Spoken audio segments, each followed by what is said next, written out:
வணக்கம் தமிழா, வாழ்க வளமுடன். இன்றைக்கி நம்ம பார்க்க போகிறது இந்த ஜெனரேஷனில் இல்லை இந்த காலகட்டத்தில் தேவையான ஒரு ரெசிபி தாங்க. முன்னாடிலாம் 10ல் ஒருத்தர் குண்டாக இருப்பாங்க, இப்போலாம் 10ல் 6லேருந்து 7 பேர் குண்டாக இருக்காங்க. அப்போ வெயிட் லாஸ் எப்படி பண்ணணுன்றது நிறைய பேருக்கு இருக்கும். நிறைய பேரால் வந்துட்டு டயட்டிஷியன்லாம் போயிட்டு ரொம்ப செலவு பண்ணிலாம் பண்ண முடியாது. அதனால் இந்த சிம்பிள் வெயிட் லாஸ் ரெசிபி எங்கள் ஸ்டைலில் எப்படி செய்யறதுன்னு நாங்கள் சொல்லித்தரோம். இது வீட்டில் இருக்க வச்ச பொருளை வச்சே செஞ்சுக்கலாம், இல்லை நீங்கள் கடையில் வாங்கினா கூட இதுக்கு ஒரு 50 ருபீஸ்க்குள்ளே தான் உங்களுக்கு ஆகும். ஸோ 50 ரூபாய்க்குள்ளே எப்படி வெயிட் லாஸ் பண்ணலான்றது தான் இந்த வீடியோவில் காட்ட போகிறோம். இதுக்கு வந்து ஒரு 1/2 கப் கொள்ளு எடுத்து வெறும் வாணலியில் வறுத்துக்கோங்க.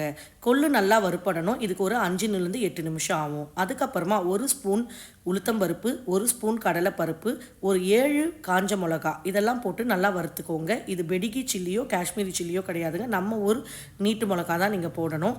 போட்டு நல்லா வறுத்துக்கோங்க.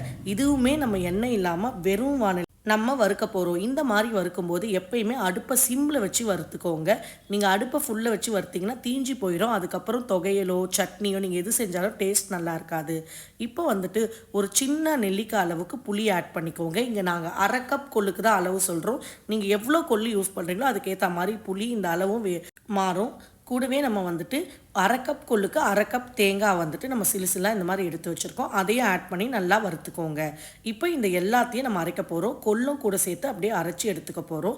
தேவையான அளவு உப்பு சேர்த்துக்கோங்க. தண்ணி ஊற்றி நல்லா அரைச்சி எடுத்துக்கோங்க.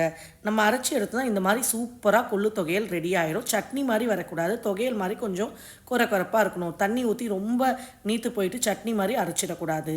இப்போ வந்து நம்ம தாளிப்பு கரண்டி வச்சு இதை தாளிக்கிறோம். கடுகு, எப்பயுமே எண்ணெய் வந்துட்டு தாளிக்கிறதுக்கு ஒரு ஸ்பூன் போட்டுக்கோங்க. கடுகு வந்து நல்லா பொரிஞ்சப்புறம் தான் நீங்கள் வந்துட்டு வேறு எதாவது ஆட் பண்ணுறதா இருந்தால் பண்ணணும். இங்கே நம்ம பெருங்காயத்தூள் ஆட் பண்ண போகிறோம். எப்பயுமே எங்கள் வீட்டில் பெருங்காயத்தூள் கொஞ்சம் அதிகமாக தான் ஆட் பண்ணிப்போம், ஜீரணத்துக்கு நல்லதுன்றதால. இதெல்லாம் ஆட் பண்ணிவிட்டு அந்த கொள்ளு தொகையில் ஊற்றி மிக்ஸ் பண்ணிங்கன்னா சூப்பரான எம்மியான வெயிட் லாஸ் ரெசிபி ரெடி. இந்த மாதிரி வீடியோஸ் பார்க்க எங்கள் சேனலை லைக் அண்ட் சப்ஸ்கிரைப் பண்ணிக்கோங்க. Thank you friends.